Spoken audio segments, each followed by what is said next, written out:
Fala, galera! Tudo bem? Galera, ó, eu sou o professor Marcelo Boaro, seu professor de exatas. Meu querido, minha querida, estamos gravando Termologia Física, Termologia, aula 9, tá bom? Mudança de fase e diagrama de estado. Galera, desde a aula 6, eu venho falando para vocês um pouco de mudança de estado. Aí eu falei para vocês de troca de calor com mudança de estado físico e sem mudança de estado físico.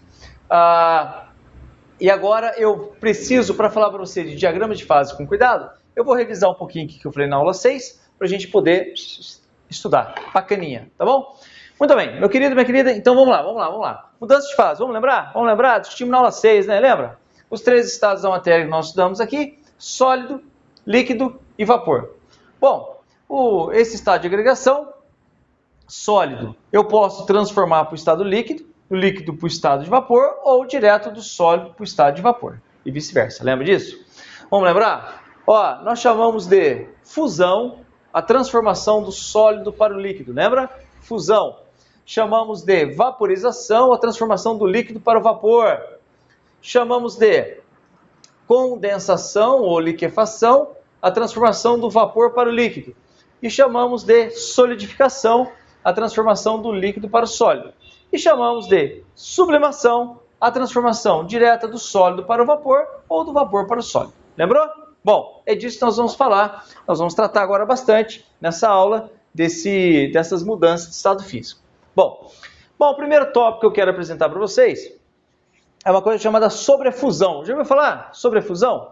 Você já viu algum vídeo? Eu estou para gravar ainda, não consegui gravar e postar no canal, mas eu estou para gravar. Você já viu algum vídeo que você tem água, que você pega uma garrafinha com água, coloca no freezer, deixa lá no freezer, depois você tira essa garrafinha e dá uma pancada nela, pum, ela se congela quase que instantaneamente? Então, por que isso acontece, Boara? Isso acontece, galera, porque essa água ela está no estado chamado de sobrefusão, que ela está a uma temperatura inferior à temperatura do ponto de fusão dela. Por exemplo, para a água, nós sabemos que a água, a pressão de 1 atm, a gente vai discutir a relação do ponto de fusão e do ponto de ebulição, a dependência que eles têm da pressão daqui a pouquinho, tá? Mas você sabe que a pressão de 1 atm, a água vira sólido, a água vira gelo, ou o gelo vira água no estado líquido, a 0 graus Celsius. 1 atm, 0 graus Celsius, né? Mas se você pegar, se quiser fazer isso na sua casa, você pode fazer. Você cata uma garrafa, coloca. O difícil é acertar um pouco o ponto. Você cata a garrafa d'água, coloca lá no freezer, e aí você deixa lá por cerca de umas 2 horas e meia, 3 horas, e aí você tira com cuidado essa água. É muito comum ela não estar congelada ainda. Aí você dá uma pancadinha nela, ela congela toda. Por quê? Porque a temperatura dela foi diminuindo, mas como era um estado de repouso, a energia dessas moléculas foi diminuindo, mas elas não fizeram essa mudança no arranjo para partir para um estado sólido. Então a água, mesmo no estado líquido, estava a uma temperatura inferior. Pode chegar próximo de menos 20 graus Celsius, sabia? Que é a temperatura do freezer que a gente tem em casa. Daquela geladeira, né? A parte do freezer, é muito comum ter chegando a menos 18 graus Celsius, próximo disso aqui. Então o que acontece? Se você causa um choque, essas moléculas vão se rearranjar, e aí o que acontece? Elas se rearranjam, e aí ela vai para o estado sólido, a temperatura dela aumenta rapidamente, e vai até o 0 graus Celsius, que é, no caso da água, né, que é a temperatura, a pressão de 1 atm, que a água líquida vira sólido. Entendeu como funciona? Interessante isso, né? Chama sobrefusão. Tem uma outra maneira de você causar a mudança do estado líquido para o estado sólido, quando o líquido está em sobrefusão, que é você pegar um cristal, tá? Você pega, por quê? Porque do estado líquido para o estado sólido vai haver um rearranjo das moléculas, vai estar uma formação cristalina, né? Então, se você pegar o que a gente chama de núcleo de cristalização, se você pegar um pequeno cristal do próprio líquido, da própria substância, né? Não do próprio líquido, da própria substância, e você jogar lá, por exemplo, você está tratando com água, você pega um pedacinho de gelo, você joga lá dentro, esse núcleo de cristalização vai possibilitar a formação da substância do estado sólido. Entendeu? Entendeu como é que funciona? Então você pegar um pedacinho de gelo e jogar nessa água, ela também vai virar. Ou uma pancada. Legal, né? Muito bem, sobre a fusão é isso, galera. Isso aqui também eu discuti um pouco com você na aula 6, eu só vou retomar rapidamente aqui para a gente ir para outro quadro, que é a variação do volume na solidificação. Como eu disse a vocês, galera, quase todas as substâncias, quando você faz ir do estado na solidificação, quando você vai do estado líquido para o estado sólido, a grande maioria das substâncias, ela tem o seu volume reduzido. No entanto, algumas substâncias, como água, bismuto, o ferro e o antimônio, como eu já citei para você, eles têm a seguinte característica, galera, olha que interessante. Estão aqui no estado líquido, as moléculas, água, por exemplo, tentei reproduzir aqui para você água, eles estão ocupando um dado volume, e aí no momento que você parte para a solidificação, elas se rearranjam, e esse arranjo cristalino, aqui, né, no caso da água, por conta da grande presença de ponte de hidrogênio, esse novo arranjo cristalino vai fazer com que o volume ocupado por isso aqui seja maior que o volume ocupado por isso aqui. Então, a pressão de 1 atm, a temperatura em que a água tem a menor densidade, ou seja, é quando o volume dela vai lhe proporcionar uma densidade que é 4 graus Celsius, lembra? Vai proporcionar uma densidade grande, ela vai afundar, no caso dos lagos, lembra que eu citei para você? Quando um lago congela apenas a parte de cima, por quê? Porque conforme ela fica abaixo de 4 graus Celsius positivo, abaixo de 4 graus Celsius, ou seja, entre 4 e 0, ela começa um arranjo já a aumentar o seu volume, e quando vira gelo, flutua na água. Por isso que gelo flutua na água, né? Porque ele é menos denso. O arranjo dele ocupa um volume maior. Tá bom, meu querido, minha querida? Então, eu vou apagar essa luz aqui. Eu preciso falar um pouquinho mais para você, estou olhando aqui na minha aula preparada. Preciso falar um pouquinho mais para você sobre os fatores que influenciam na temperatura de solidificação e de ebulição, para eu falar para você de diagrama de estado, que é bastante interessante. Mas antes, lembra, dá um joinha no vídeo, tá? Inscreva-se no canal, compartilhe esses vídeos, dá uma força que você puder dar para o trabalho do Boarinho aqui, tá bom? Muito bem, meu querido. Então, vamos lá. Vou falar para você, então, de fatores que afetam a temperatura na mudança de estado. E vou falar com um pouco mais de cuidado da vaporização, que gera uma confusão, as 3 formas que nós temos aqui. Bom, galera, nós precisamos disso aqui para a gente conseguir entender bem também os diagramas de fase que eu vou falar logo na sequência. Pessoal, quais são os fatores que afetam a temperatura com que a água congela ou com que a água vira vapor? Eu falo água porque é mais fácil você entender, mas isso vale para todas as substâncias. Quais são os fatores, galera? Os 2 grandes fatores são esses aqui que eu apresentei para você. Presença de substâncias dissolvidas, sais ou gases, tá? E a pressão externa. Veja só, quando você tem água com uma certa mistura de sal, por exemplo, ela vai congelar, essa mistura, água, você joga sal lá e dissolve, ela vai congelar, ela vai virar sólido a uma temperatura inferior, considerando a pressão de 1 atm, tá? A uma temperatura inferior a 0 graus Celsius, sabia? Para você congelar água com sal é mais difícil que você congelar água pura. Da mesma forma que essa mistura de água com sal, para você fazer ela ferver, você fazer ela virar vapor, essa mistura entrar em ebulição, você vai necessitar de uma temperatura maior. Então vai ser mais difícil para essa mistura água com sal atingir o ponto de ebulição do que a água pura, entendeu? Você pode chegar, galera, passar de 150 graus Celsius, dependendo da mistura que você fizer, quantidade de sal que você colocar, pode passar, entendeu? Já, se você insere, por exemplo, alguns gases dissolvidos na água, você vai facilitar a alcançar o ponto de ebulição, sabia? Bom, e a pressão externa, Boaro? A pressão externa afeta bastante, isso aqui é bastante interessante, vai ficar mais claro para você no diagrama de fase. A pressão externa afeta bastante. Então, veja só, se você aumenta a pressão, por exemplo, você tem a água, você quer fazer ela virar vapor. Se você aumenta a pressão, isso é dificultado, tá? É um fator dificultador. Se você aumenta a pressão, a temperatura que essa água vai ter que atingir para virar vapor aumenta. Tanto que é por isso que nós usamos uma panela de pressão, por exemplo. O que uma panela de pressão faz? Ora, se você pega a água, coloca dentro da panela e abre, acende o fogo lá. Vamos pensar numa cidade praiana, tá? Pressão de 1 atm. Aqui, Guarujá, Santos, né? Aqui próximo da cidade de Campinas, onde eu faço os vídeos. O que acontece? Se você acende o fogo lá, a água tende a entrar em ebulição a 100 graus Celsius, certo? Se eu cato isso e coloco dentro de uma panela de pressão e tampo, o que acontece? Essa pressão vai dificultar. Aí, galera, a temperatura que essa água vai ter que atingir para entrar, para ir do estado líquido para o estado do vapor, aumentou. Se você colocou algum alimento lá dentro, esse alimento que você colocou estará sujeito, então, a uma temperatura maior.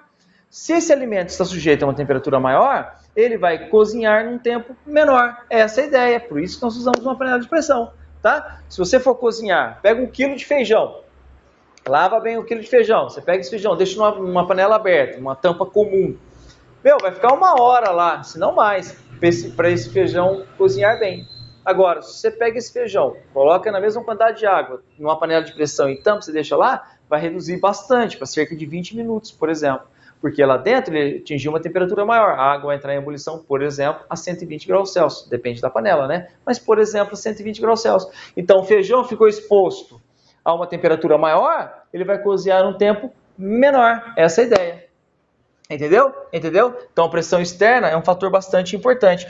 Por isso, quando você tem, né, eu citei, para você cozinhar, por exemplo, a água ferve a 100 graus Celsius, ao nível do mar. Cidade como Rio de Janeiro, por exemplo, a água lá vai entrar em ebulição, lá a pressão de 1 atm ao nível do mar, a água vai entrar em ebulição, por exemplo, a 100 graus Celsius. Por exemplo, não, né? A 100 graus Celsius. Entendeu? Então, agora pegando um outro exemplo aqui. Se eu for a uma cidade, aqui mais acima, por exemplo, a cidade do México. Eu vi agora há pouco ali na preparação da aula. A cidade do México tem 2.240 metros de altura em relação ao nível do mar.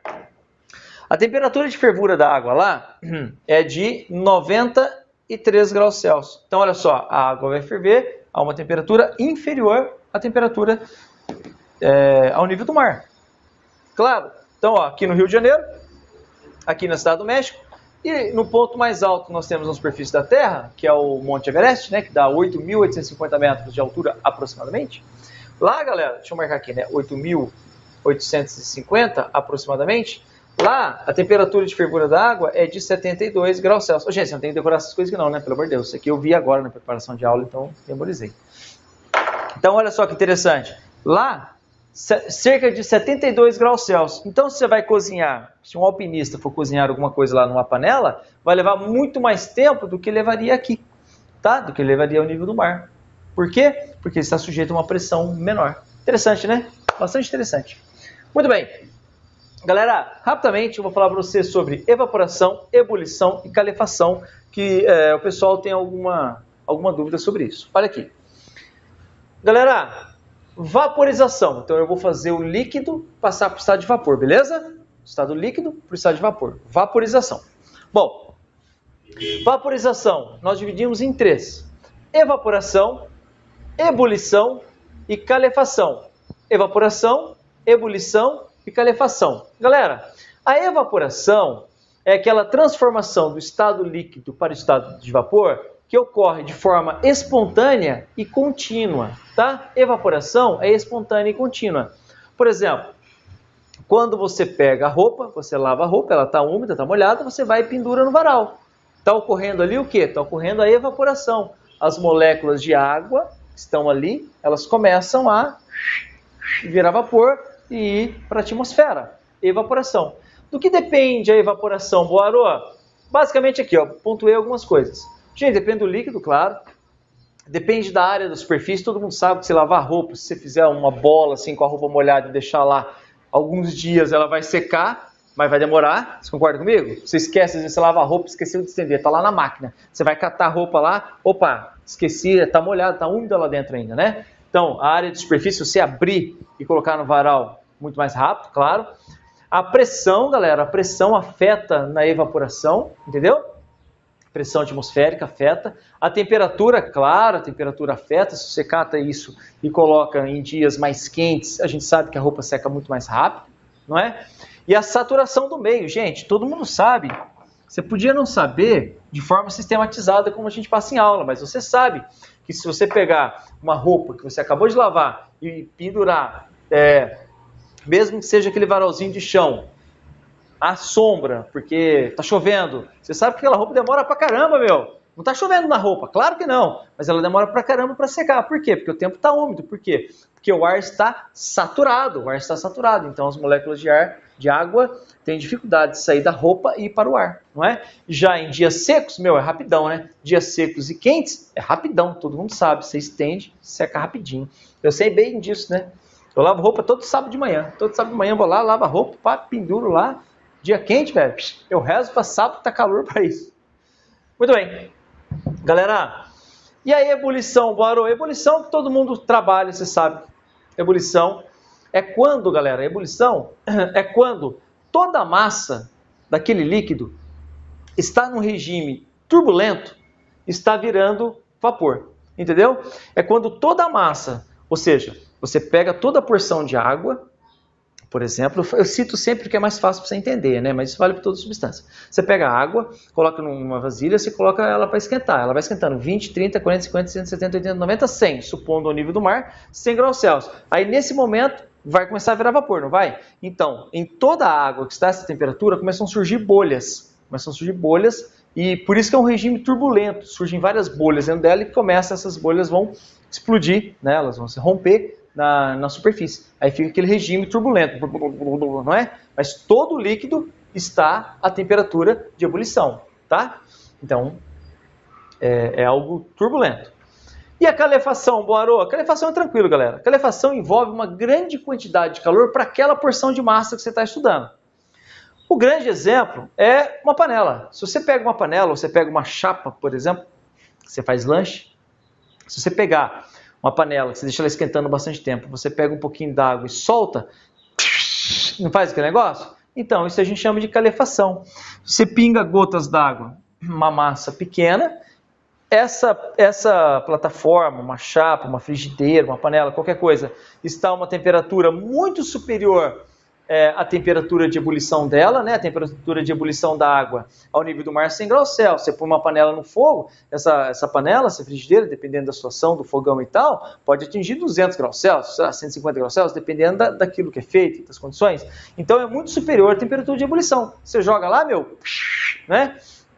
Ele faz essa calefação. Então, calefação é isso, é grande quantidade de energia para aquela porção de água e você sujeita essa massa a uma temperatura que está muito acima da temperatura de ebulição. Então, ela faz isso, vira vapor muito intensamente. Entendeu, meu querido? Minha querida? Claro? Tá claro? Bacana isso aqui, né? Então, vamos fazer o seguinte, estudar diagrama de fase com cuidado agora? Vamos lá. Galera, diagrama de fase é o quê?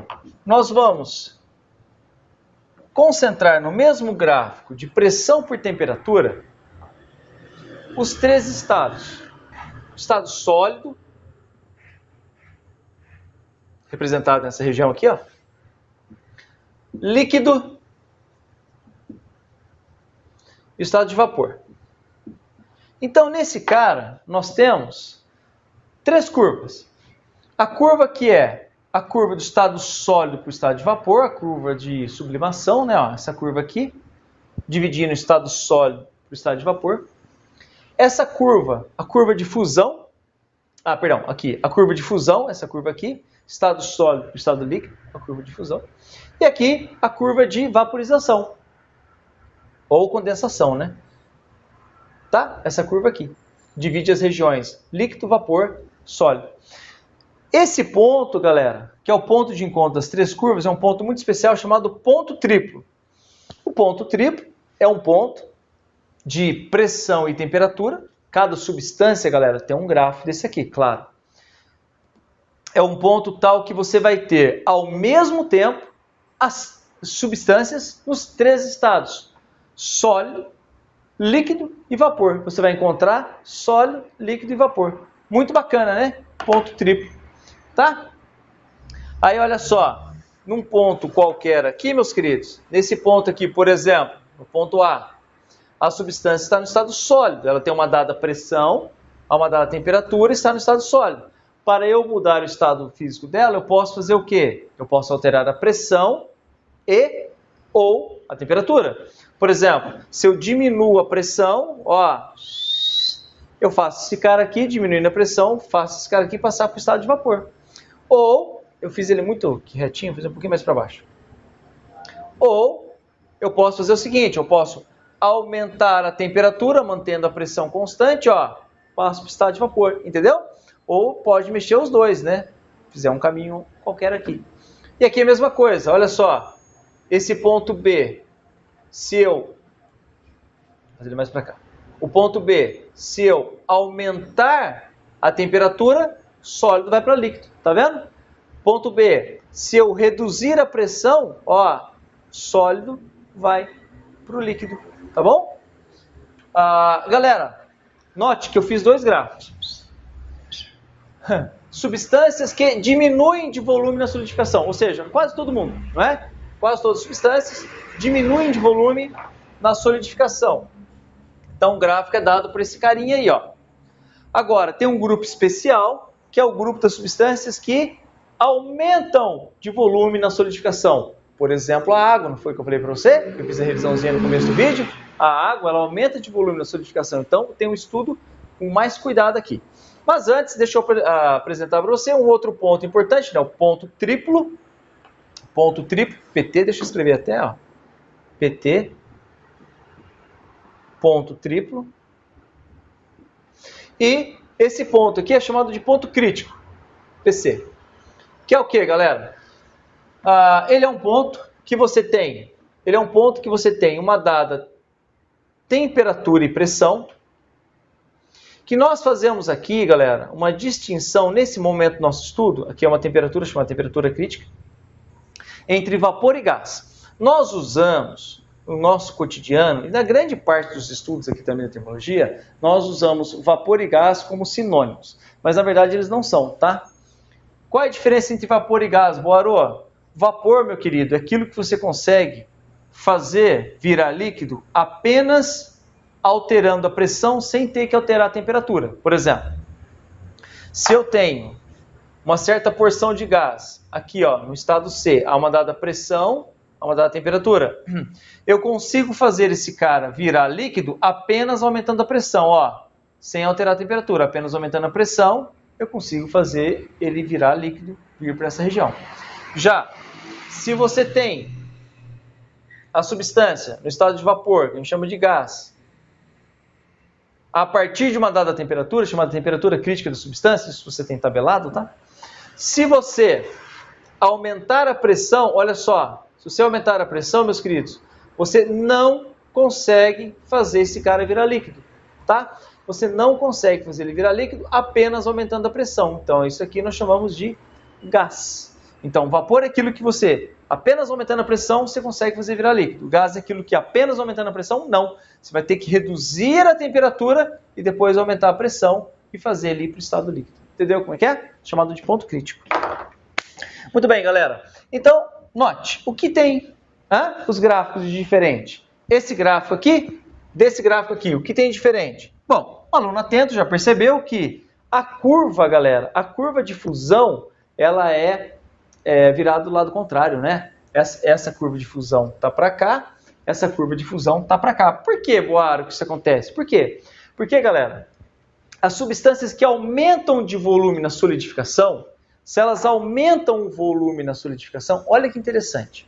É uma coisa que tem um dado volume. Você congela, tá? Vamos pensar sempre em água, porque você entende mais fácil, mas isso vale para substâncias, né? Você sabe que vale para outras substâncias que não apenas água. Mas vamos lá.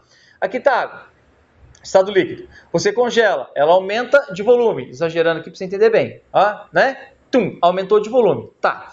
Então você concorda comigo que uma coisa que vai aumentar de volume quando se solidifica, se eu aumentar a pressão sobre essa substância no momento que ela está mudando o estado físico, isso é algo desfavorável? Entende o que eu quero dizer ou não? Olha só, a água no estado líquido vai para o estado sólido, vai aumentar o volume. Então, se eu aumento a pressão, essa mudança, meu querido, ela é desfavorável. Já aqui não. Estado líquido, essa substância de maneira geral. Estado líquido, estado sólido, diminui. Olha só, estado líquido, estado sólido, diminui de volume. Então, se eu aumento a pressão, é favorecido. Por quê? Porque ela vai diminuir o volume. Se eu aumento a pressão, é favorecido. Já aqui não. Aqui, se eu aumento a pressão, não é favorecido ir do estado líquido para o estado sólido. Que interessante, né? Vamos discutir mais um pouco. Olha só que interessante, galera. Imaginemos que eu tenho um dado ponto aqui, qualquer... esses valores que eu coloquei aqui já é para a água, tá? Ó. O ponto triplo da água é 0,01 graus Celsius, temperatura em graus Celsius, e o ponto triplo da água é aproximadamente 4,5 milímetros de mercúrio. Lembrando que a pressão atmosférica é cerca de 760 milímetros de mercúrio, não é? 760 milímetros de mercúrio, ou seja, 76 centímetros de mercúrio. E a pressão do ponto triplo da água é cerca de 4,5 milímetros de mercúrio, ou seja, é uma pressão muito pequenininha. Isso dá aproximadamente 0,006 atm, 0,006 atm, ou seja, uma pressão muito pequenininha, tá? Muito bem. Então, olha aqui, galera. Se eu pegar nessa situação sólido, um ponto A, olha só, galera, se eu aumentar a pressão sem alterar a temperatura, se eu aumentar a pressão na substância, o que acontece? Esse deslocamento, ele é favorável para o estado líquido. Cara, então se eu tenho... Peraí, como é que é, Boaro? Então, em determinadas situações, se eu tenho gelo, se eu aumento a pressão nesse gelo, ele derrete, ele vira água? Isso mesmo, cara, vira água no estado líquido. Quer um exemplo? Tem 2 exemplos muito bacanas disso aqui, muito bacanas mesmo. Então, se eu... Olha aqui, ó. Aumentei a pressão, ele foi para o estado líquido. 2 exemplos muito bacanas, que eu gosto das minhas aulas. Uma, galera, são patinadores. Sabe patinadores na pista de patinação de gelo? Por que o deslocamento daqueles caras é favorecido? Quando ele está patinando. Por que é favorecido? Porque o sapato dele tem uma lâmina lá, né? Uma lâmina especial para ele poder andar no gelo lá. Acontece que quando ele está sobre o gelo, aquela lâmina, gente, fininha, exerce uma pressão muito grande sobre o gelo. Sabe o que isso vai fazer? Vai fazer gerar uma pequena camada de água no estado líquido logo abaixo dessa lâmina. Olha que interessante. Aumenta muito a pressão, o que acontece? Derrete. Então fica uma pequena lâmina no estado líquido e aí isso facilita com que ele se desloque. E aí assim que ele sai daquele lugar, que ele vai se deslocando, essa água que ficou para trás, a água que derreteu, né? Que ficou para trás, vai voltar a vir estado sólido, vai voltar a ser estado sólido. Por quê? Porque ele foi embora, a temperatura está baixa, a pressão voltou à pressão normal atmosférica, congela de novo. Interessante, né? E com isso o deslocamento é facinho. Todo mundo sabe que quando você tem um gelo, você pega um pedaço de gelo, né? Um bloquinho de gelo da sua geladeira, você coloca em cima da pia, você vê que ele derreteu um pouquinho, formou aquela pequena lâmina de água, você dá um toquinho no gelo e ele se desloca com extrema facilidade, não é? É algo semelhante ao que acontece com o patinador. Interessante pra caramba isso, né? Outro exemplo legal para você entender. Eu vou fazer um desenho aqui para você ver. Ó. Imagina que você tem uma montanha, uma parte de uma montanha aqui, né? Ó, uma montanha. E aí, nevou bastante. Começou a nevar bastante nessa montanha. Nevou, começou a cair neve, tal. O que acontece? Eu vou falar sobre avalanche. O que é avalanche? Avalanche é quando tem muita neve ali, que fica um sistema instável, o negócio cai, não é? Agora, olha que interessante. Se cai muita neve, galera, muita neve aqui, essa neve, obviamente, gente, que ela tem um peso. Se ela tem um peso, ela vai exercer uma certa pressão ali, não é? Vai aumentar a pressão. Então, olha só, galera. As camadas mais internas aqui de neve, que estão próximas à rocha, há uma tendência, por conta do acréscimo de pressão, há uma tendência dessa camada ir para o estado líquido. Não é isso? Olha só que interessante. Aumenta a pressão, ela parte do estado sólido para o estado líquido. Aumenta a pressão, ela parte do estado sólido para o estado líquido. Gera aqui, meu querido, uma pequena lâmina de água, uma pequena lâmina do gelo derretido, a água, que faz com que esse cara escorregue com muito mais facilidade. Interessante pra caramba, né? Interessante pra caramba. Tá? Então essa é a grande diferença dessas substâncias. Isso é algo que aparece com alguma frequência para você, tá? Isso é algo que aparece com alguma frequência para você nessa parte aqui da matéria. A gente vai fazer um exercício agora que você vai conseguir ver e entender isso melhor. Tudo bem, meu querido, minha querida? Entenderam? Entenderam? Diagrama de fase, galera. Diagrama de fase. Tá na dúvida? Volta o vídeo, pausa na hora que eu vou começar a falar. Me veja falar de novo. Eu vou fazer um exercício agora que envolve diagrama de fase, para você entender direitinho esses dois caras aqui. Tá bom? Tudo bem? Então é isso, meu querido. Então, ó, dá uma olhada na sua tela. Ó. EPAGRE confirma registro de neve em Palhoça. Houve registro do fenômeno também em Rancho Queimado, Alfredo Wagner e Angelina, na Grande Florianópolis. Os morros da região do Cambirela, em Palhoça, amanheceram com paisagem europeia, nesta terça-feira. A neve que caiu na cidade pintou o topo de branco e chamou a atenção dos moradores. Essa notícia, publicada no Clique RBS, Diário Catarinense, de 23/7/2013, registra um evento que não ocorria há mais de 29 anos na região e que transformou a paisagem do Cambirela em um belíssimo cartão postal. Bonito mesmo, né? Olha a foto embaixo. Ponto. Neve é um fenômeno meteorológico em que ocorre a precipitação de flocos formados por pequenos cristais de gelo, ou seja, água na fase sólida. Ponto. Beleza, galera? Então, o desenho logo aí embaixo, né? Mostrando a precipitação lá em cima, neve lá no topo da montanha lá. E o gráfico à direita é o gráfico da pressão pela temperatura. O gráfico, você nota que a curva de fusão, né, do sólido para o líquido, a curva de fusão, ela é para a esquerda, né, característico da água. Tá bom? Então, lendo lá embaixo. Com base no diagrama de fase da água apresentado e nas mudanças de fase da água, assinale as proposições corretas. Bom, então, galera, vamos ver com cuidado aqui quais são as proposições corretas. Muito bem. 1. Proposição diz assim, galera. É fato que na pressão de 1 atm, a água atinge a densidade máxima a 4 graus Celsius. Opa, lembra que a gente falou isso? É verdade. E, à medida que a sua temperatura se aproxima de zero, sua densidade diminui. Esse fato é consequência das ligações ponte de hidrogênio que surgem entre as moléculas de água, causando um aumento dos espaços entre as moléculas. Galera, isso está correto, né? É isso que a gente faz, é assim que a gente pensa, assim que a gente entende e justifica o fato da água no estado sólido ocupar um volume superior à água no estado líquido, não é isso? Então, número 1, correta. Número 2, vamos ver. No PT, que no diagrama de fase representa o ponto triplo, é possível encontrar a substância em uma das fases da matéria de cada vez. Nada disso, nada disso. O Boaro falou que não. PT é o ponto triplo, nós encontramos as 3 substâncias ao mesmo tempo, né? No estado, substâncias nos estados. Os 3 estados da substância na mesma situação, ponto triplo, ok? Então, 2, mentiroso. 2, mentiroso, tentou nos enganar. 4.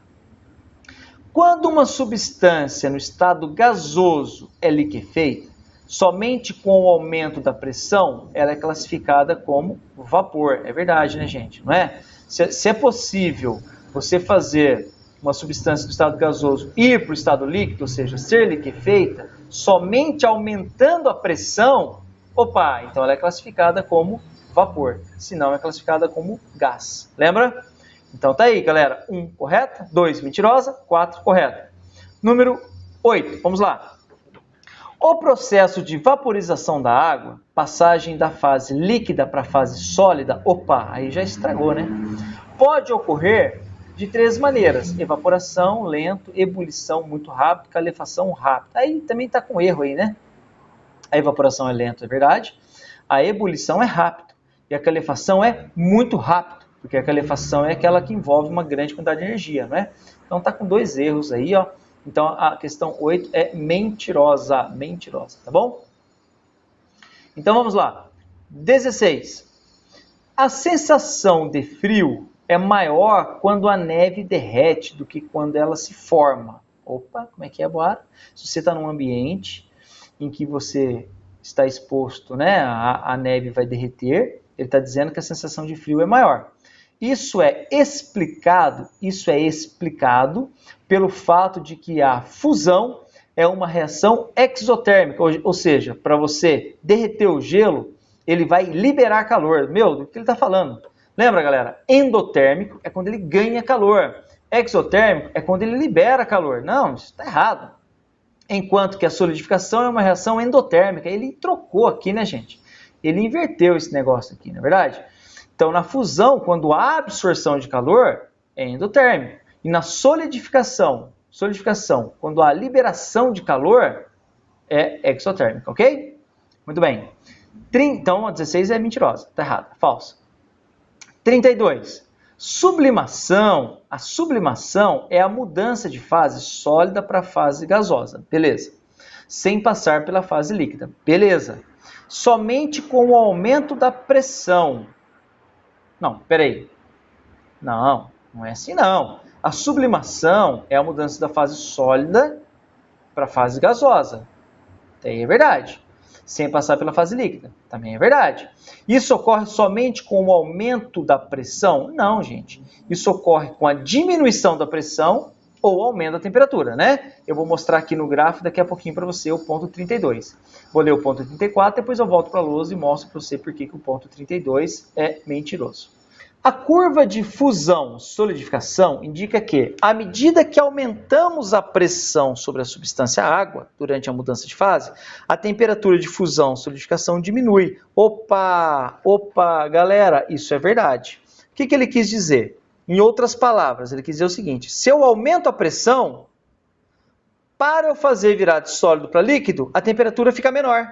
Ou seja, para eu fazer virar sólido para líquido, a temperatura é menor se eu aumento a pressão. É isso que ele quis dizer, entendeu? Então, ó, volta aqui para a luz. A A1 verdadeira, a 2 falsa, né? A 4, estou olhando na tela do meu computador, a 4 verdadeira, a 8 era falsa, a 16 era falsa, e aí eu vou explicar um pouco melhor a 32 e a 64. Vou reler a 32. 32. Sublimação é a mudança de fase sólida para fase gasosa. Beleza. Sem passar pela fase líquida, beleza. Somente quando, com o aumento de pressão, não. Olha só, galera, se eu tenho ela aqui, a substância água, nessa situação aqui, por exemplo, tá? Eu posso fazer virar vapor reduzindo a pressão ou aumentando a temperatura, para essas condições que ele propõe. Então, por isso que ela é falsa, tá? Ele falou, estou achando ali, ó, somente com o aumento da pressão. Não, com o aumento da pressão não. Com a redução da pressão ou aumento da temperatura. São as duas situações, tá bom? Por isso que é falso. E a 64, vou reler. A curva de fusão-solidificação, esse cara aqui, ó, não é? Indica que, à medida que aumentamos a pressão sobre a substância água durante a mudança de fase, a temperatura de fusão-solidificação diminui. Em outras palavras, olha só, se eu aumento a pressão, vou apagar isso aqui que eu fiz, se eu aumento a pressão, meu querido, para eu fazer a mudança sólido para líquido, a temperatura fica cada vez menor. É isso que acontece, não é? Ó, se eu vou aumentando a pressão, ó, temperatura. Se eu vou aumentando a pressão, ó, nessa pressão aqui, a temperatura ela é inferior. Foi isso que ele falou. Então é verdadeiro. Uma outra maneira de se interpretar, verdadeiro. Tá bom? Meu querido, minha querida, então é isso. Chegamos ao final de mais uma aula. Eu deixo nesse finalzinho, nesses últimos segundinhos aqui do vídeo, sempre os links para você ir lá. Primeiro link, lá em cima, eu deixo para a primeira aula de termologia. Esse aqui para você cair no vídeo de exercício. Às vezes demora um pouquinho para eu fazer esse aqui, tá? Porque é muito trabalho, né? Mas você clica que tem os vídeos de exercícios e nesse daqui eu coloco experimentos para você, tá bom? Meu querido, minha querida, muito obrigado, tudo de bom pra você, fica com Deus e até mais. Se você precisar de Enem, no meu canal, hoje já tem a resolução de todas as questões do Enem para você, de física, tá? Em breve terá de matemática e química também. Muito obrigado, tudo bom pra você, fica com Deus e até mais. Valeu!